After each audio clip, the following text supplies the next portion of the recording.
मित्रों, मुझे 30-35 वर्ष पुराना समय याद आ रहा है जब आज के दिन हिंदी दिवस मनाया जाता था। तो इस दिन हिंदी को लेकर अनेक प्रकार के अनुष्ठान हुआ करते थे। मसलन हिंदी में काम करने की झूठी कस्में खाई जाती थी, उसकी दुर्दशा पर घड़ियाली आंसू बहाए जाते थे। प्रख्यात पत्रकार रामशरण जोशी के शब्दों में कहा जा सकता है कि इस दिन हिंदी के वर्तमान और भविष्य को लेकर शोक गीत गाया जाता था।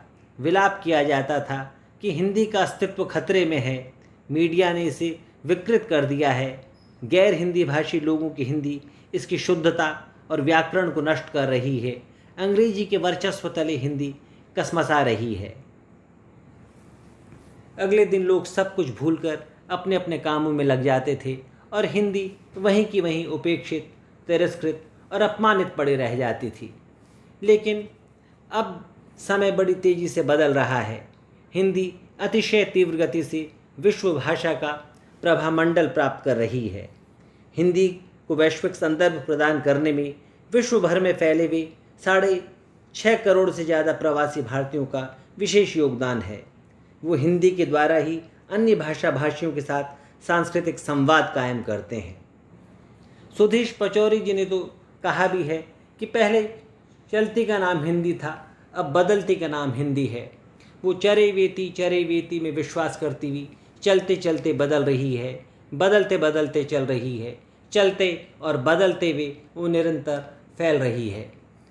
पिछले 30-35 वर्षों में जिस तेज़ी से भारतीय समाज बदला है, उसी तेज़ी से हिंदी भाषा का स्वरूप भी परिवर्तित हुआ है। वो भूमंडलीकरण, आर्थिक उदारीकरण, इंटरनेट क्रांति, तकनीकी क्रांति, सूचना क्रांति, डिजिटल क्रांति और तमाम तरह के सोशल मीडिया की बनती बनाती भाषा है। पहले वो सबको जी कहा करती थी, अब वो 3G और 4G की भाषा है। पहले वो सीमित बोलचाल की भाषा थी, अब वो ग्लोबल कनेक्टिविटी की भाषा है। पहले वो स्लो मोशन की भाषा थी, अब वह फास्ट फॉरवर्ड कम्युनिकेशन की भाषा है। पहले वो संस्कृत के खूंटे से बंधी हुई थी, अब वो उस खूंटे को उखाड़कर स्वयं में एक खूंटा बन गई है। आज हिंदी की रस्सी पर अंग्रेजी और अन्य भारतीय भाषाओं के शब्द सूखते हैं।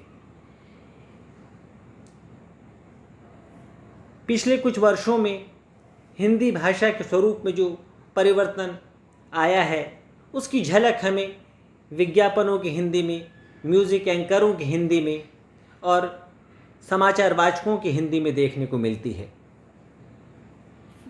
पचौरी जी ने कुछ उदाहरण भी इस संबंध में दिए हैं जिनका मुझे स्मरण है। जैसे न्यूज़ रीडर्स जो हिंदी आजकल बोल रहे हैं, उसका उदाहरण मैं आप लोगों के सामने रख रहा हूँ।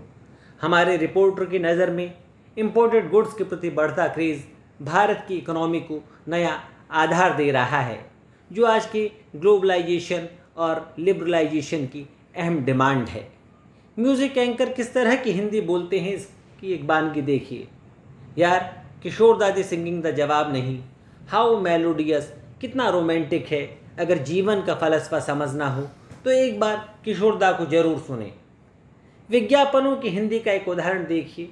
आप अपने हसीन चेहरे पर लगाएं हर्बल स्किन ट्रीटमेंट क्रीम, जो आपके चांद से चेहरे से दाग, धब्बे और झाइयों को दूर कर आपको देती है न्यू लुक बार बार लगातार। ये बोल्ड और ब्यूटीफुल हिंदी है, ये बिंदास हिंदी है, ये व्याकरण की कैद से निकली एक आज़ाद हिंदी है, जो पंडिताऊपन की हिंदी नहीं है। ये अंग्रेजी और उर्दू के शब्दों से युक्त हिंदी है। बाजारवाद ने हिंदी को किस प्रकार से प्रभावित किया है, इसको समझने के लिए इस बात पर भी ध्यान देना होगा कि हमारे यहाँ बहुत से ऐसे जो है समाज विज्ञानी हुए हैं जो ये चाहते थे कि उनकी पुस्तकों का हिंदी में अवश्य अनुवाद हो और हिंदी के पाठकों तक उनकी पुस्तकें पहुँचें।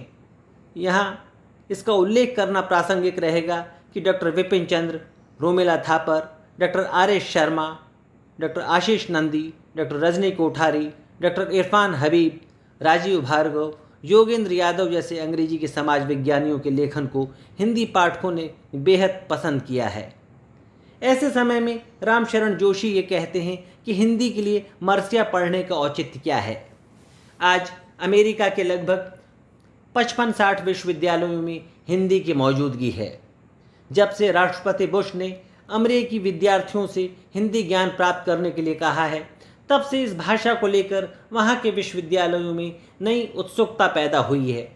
मैं यहाँ स्पष्ट कर देना जरूरी समझता हूँ कि राष्ट्रपति बुश के इस कदम को हिंदी के प्रति उनके अनुराग के रूप में नहीं देखा जाना चाहिए। समृद्ध देशों का नेतृत्व इस सच्चाई से भलीभांति परिचित है कि चीन और भारत में औद्योगिक उत्पादों और पूंजी नियोजन के लिए विराट बाजार उपलब्ध है। वैश्वीकरण को उसकी तार्किक परिणति तक पहुंचाने के लिए यह आवश्यक है कि इन दो महान एशियाई राष्ट्रों के शहरी व ग्रामीण बाजारों पर पूर्ण रूपेण अधिकार किया जाए। इस तरह से नए जमाने के नए शब्द बेहिचक, बेखटके, बेधड़क पूरे साहस के साथ आ रहे हैं। 21वीं सदी के हिंदुस्तान ने अंग्रेजी विरोध वाली मेंटेलिटी से निजात पाली है। वो अब अंग्रेजी भगाओ के स्थान पर अंग्रेजी बचाओ का नारा देने वाली भाषा बन गई है। इस प्रकार कहा जा सकता है कि हिंदी एक आधुनिक संपन्न भाषा के रूप में उभर आई है। ये संसार भर में भाषाई विकास का एक अनुपम उदाहरण है।